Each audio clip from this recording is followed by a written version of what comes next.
नमस्कार विद्यार्थी मित्रों, आज हम बोर्ड संबंधित प्रश्न पत्र नमूना पत्र जो मैंने आपको क्वेश्चन भेजा था, क्वेश्चन में जो विभाग सी, डी और ई भेजा था, आज उसमें हम विभाग सी की चर्चा करेंगे और उसके आंसर मैं आपको बताऊंगा।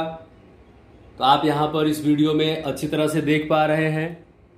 यहाँ पर कुछ सूचनाएं दी हुई हैं और इन सूचना में दिया हुआ है विभाग सी 24 नंबर का है।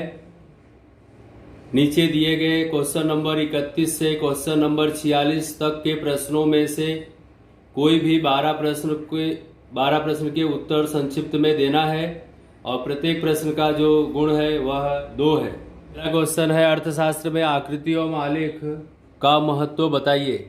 आकृति और आलेख के महत्व में विद्यार्थी मित्रों यहाँ पर हम कुछ पॉइंट की चर्चा करेंगे, जिसमें सबसे पहले हम देखेंगे कि सामान्य रूप से कठिन और अटपटा लगने वाले जो भी अध्ययन है वह इससे सरल बनते हैं। किससे सरल बनते हैं? आकृति और आलेख के द्वारा जब हम कोई वस्तु समझते हैं तब। दूसरा पॉइंट दिया हुआ है कि अर्थशास्त्र में आकृति और आलेख के द्वारा अध्ययन रुचिकर बनता है। क्या होता है? रुचिकर बनता है, उसमें हमें रुचि उत्पन्न होती है। तीसरा पॉइंट दिया है कि अर्थशास्त्र में आकृति और आलेख का अध्ययन जो है वह सरलता पूर्वक याद रखने में होता है। अगर कोई भी वस्तु हम पढ़ते हैं, कोई भी चीज क्वेश्चन आंसर हम पढ़ रहे हैं तो सरलता पूर्वक उसे हम याद रख सकते हैं।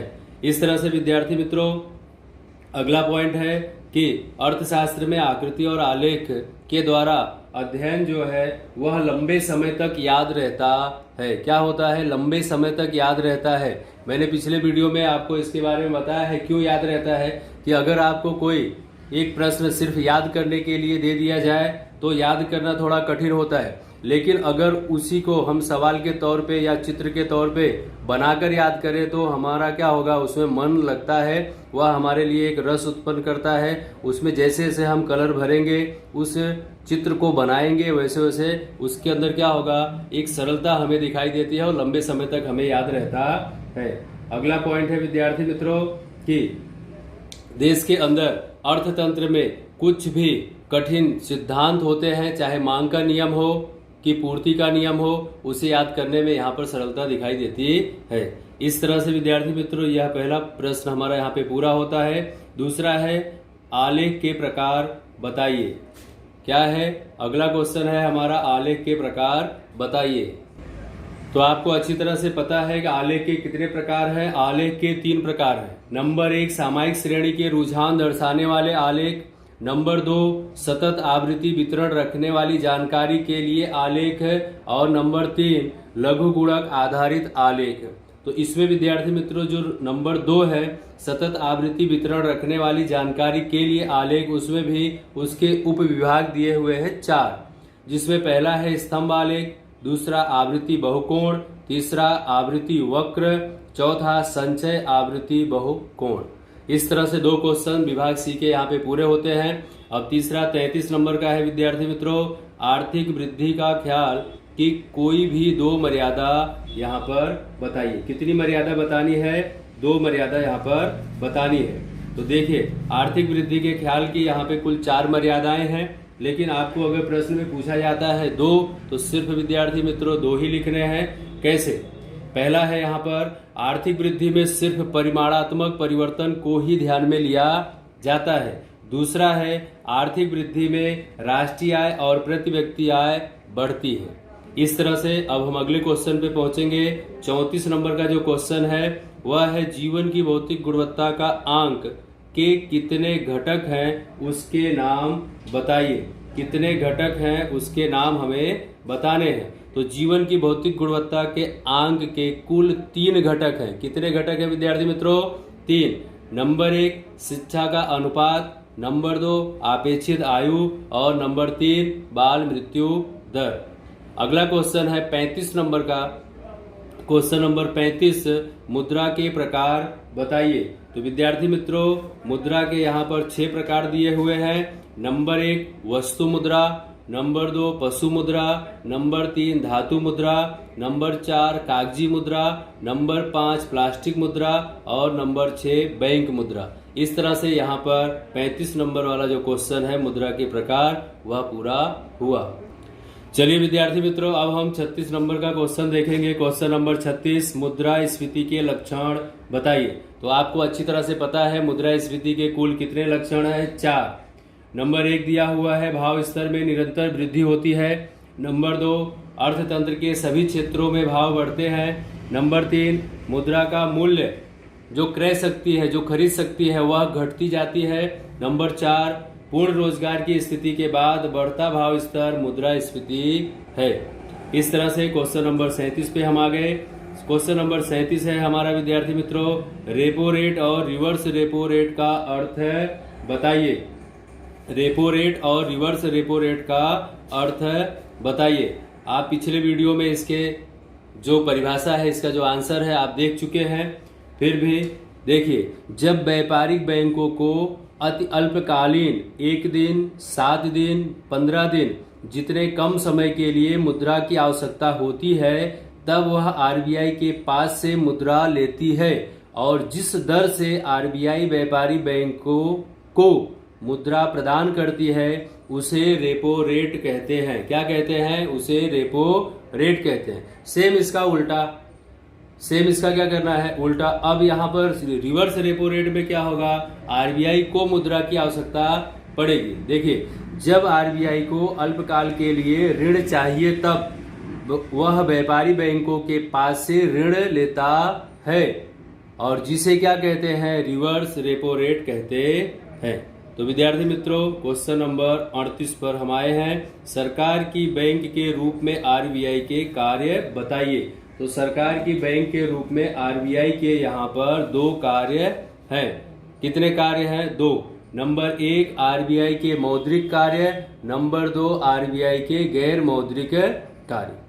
क्वेश्चन नंबर 39 नंबर का आया, सापेक्ष गरीबी का अर्थ उदाहरण सहित समझाइए। सापेक्ष गरीबी का अर्थ जो है वह उदाहरण सहित हमें यहाँ पे समझाना है। तो विद्यार्थी मित्रों, आपको अच्छी तरह से पता है कि कम आय वाला वर्ग अधिक आय वाले वर्ग की तुलना में सापेक्ष गरीब कहलाता है। अब रही बात उदाहरण की, तो मैं आपको यहीं पे बता देना चाहता हूं, एक व्यक्ति ए नाम का है, दूसरा बी नाम का है, तीसरा सी नाम का है। जो ए नाम का व्यक्ति है उसकी महीने की इनकम 1 लाख रुपए है। बी नाम का जो व्यक्ति है वह महीने में 50,000 कमाता है और सी नाम का जो व्यक्ति है वह महीने में 25,000 कमाता है। तो सीधी सी बात है, हमारी परिभाषा के आधार पर सी नाम का जो व्यक्ति है ए और बी नाम के व्यक्ति से सापेक्ष गरीब कहलाएगा।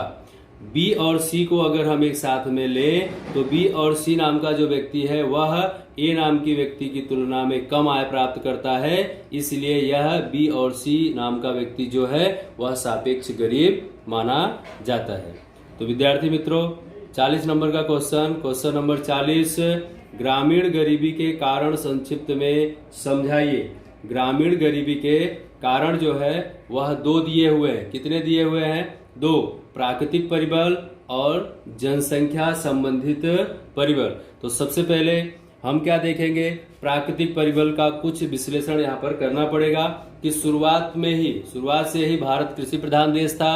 भारत की जो खेती थी वह वर्षा पर आधारित थी और शहरों में ज्यादा रोजगार के अवसर ना होने के कारण ज्यादा से ज्यादा लोग ग्रामीण क्षेत्र में रहते थे और वह कृषि पर ही निर्भर रहते थे। उन्हें रोजगार कहाँ मिलता था?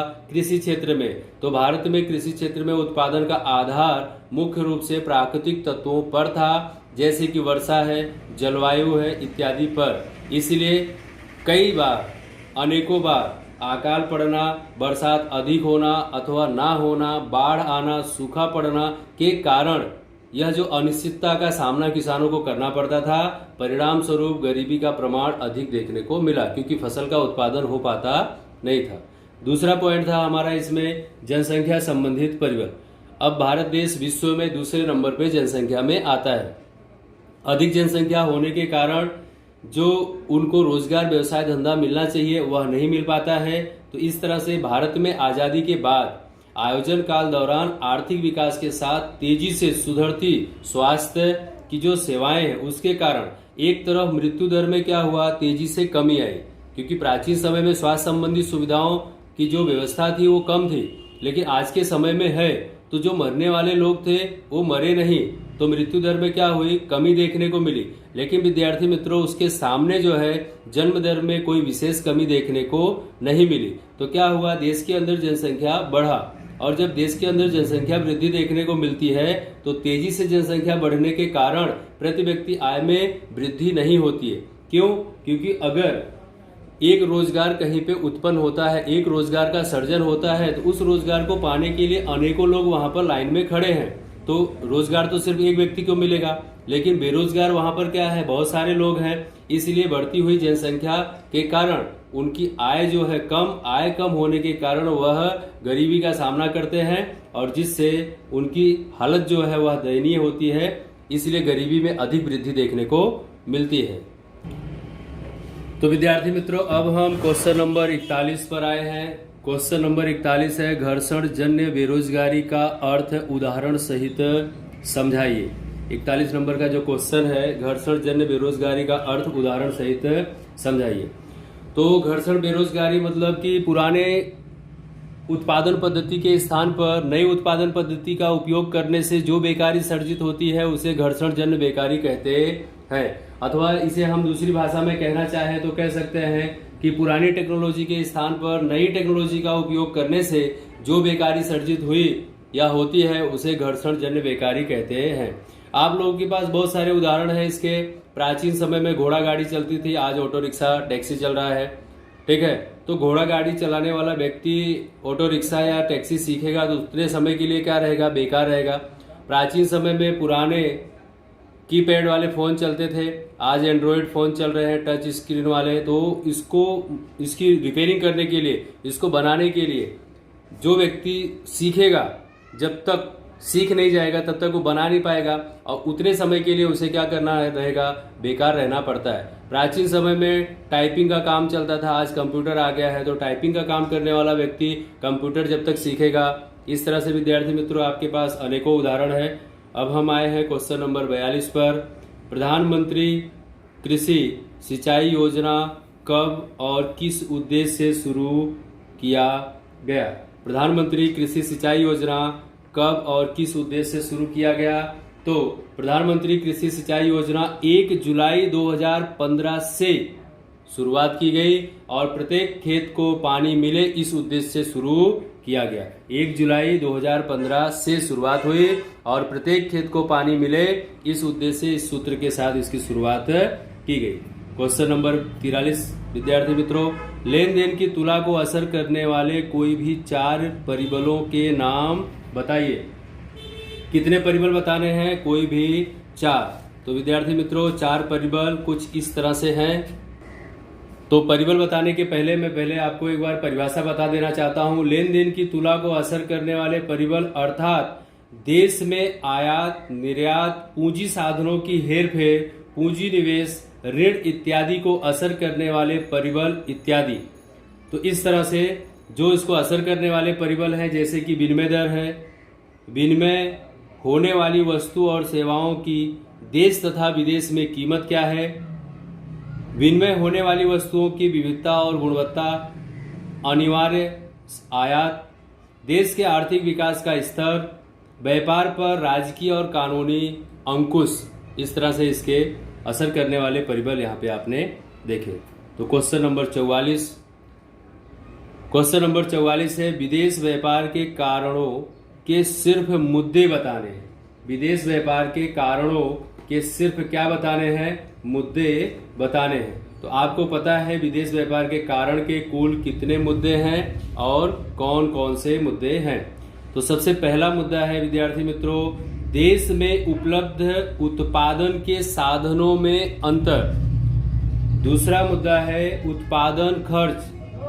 तीसरा है टेक्नोलॉजिकल प्रगति और चौथा है श्रम विभाजन और विशिष्टीकरण। इस तरह से विद्यार्थी मित्रों 44 नंबर का क्वेश्चन हमारा यहाँ पे पूरा होता है। अब हम आ गए हैं 45 नंबर के क्वेश्चन पर। 45 नंबर का जो हमारा क्वेश्चन है वह है सहकारी क्षेत्र के उद्योग किसे कहते हैं? सहकारी क्षेत्र के उद्योग किसे कहते हैं? तो छोटे या सीमांत मालिकों, श्रमिकों और ग्राहकों का शोषण रोकने तथा सभी को लाभदायी हो इस उद्देश्य से की जाने वाली प्रवृत्तियों को सहकारी क्षेत्र का उद्योग कहा जाता है, जिसमें उदाहरण है इफको और क्रिविको। सेक्शन सी अर्थात कि विभाग सी का लास्ट क्वेश्चन है यहाँ पर 46 नंबर का। विद्यार्थी मित्रों, औद्योगिकीकरण से सामाजिक ढांचे में कैसे परिवर्तन किया जा सकता है? औद्योगिकीकरण से सामाजिक ढांचे में जो परिवर्तन है वह किस प्रकार से किया जा सकता है?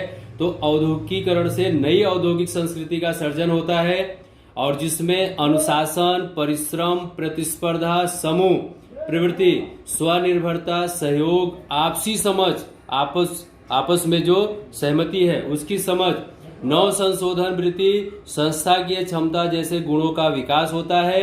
और जबकि इसके विरुद्ध में, इससे विपरीत में अगर हम जाएं तो अंधश्रद्धा, प्रारब्धवाद, संकुचित मानसिकता, जड़ मानसिकता जैसे विचारों में कमी होती है और इस प्रकार का सामाजिक बदलाव अर्थतंत्र के विकास के लिए प्रेरक सिद्ध होते हैं, जिससे सामाजिक ढांचे में परिवर्तन होता है। तो विद्यार्थी मित्रों, आज हमने बोर्ड संबंधित प्रश्न पत्र में विभाग सी के ये 12 क्वेश्चन देखे जो 24 नंबर का होता है। अगले वीडियो में मैं आपके लिए विभाग डी 21 नंबर का क्वेश्चन, मतलब 7 क्वेश्चन 21 नंबर का लेकर आऊंगा। तब तक के लिए धन्यवाद।